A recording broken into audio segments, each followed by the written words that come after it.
Norazlina binti Bachir, the consultant ophthalmologist, specialised in anterior segment and refractive surgery from KPJ, Pusat Pakar Mata Centre for Sight. Okay, thank you, Doctor. Doctor, first question, what is glaucoma? So glaucoma is actually a very blinding condition.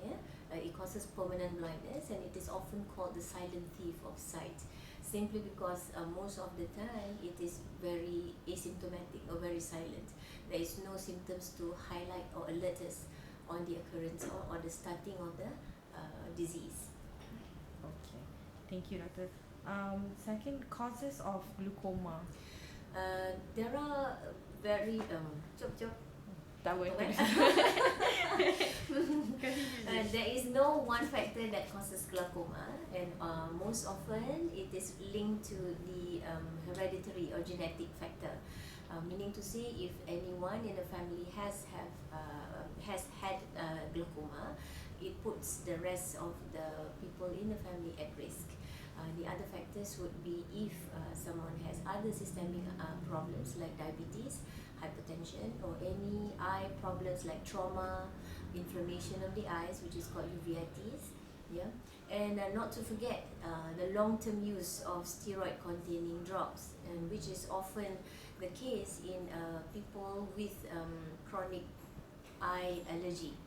Which means that every time they get their eye redness or eye itchiness, they will go over the counter and buy, and they get the steroid containing drops, and they will be using the drops without realizing it. So after a duration of time, the eye pressure can go up. Thank you. What happens in glaucoma is when the eye pressure goes high in the eye, what it happens is that it will cause compression or the damage on the nerve in the eye, which means that this damage of the nerve will cause the loss of the peripheral vision, or the width of the visual field. We call it the visual field, or how wide you can see in one eye. So the sides of the field will be lost first.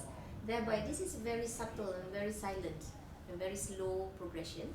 That's why whenever someone loses a bit of the peripheral side, nobody notices until the end stage when the center vision gets affected. That is why glaucoma is most often than not diagnosed at the late stage.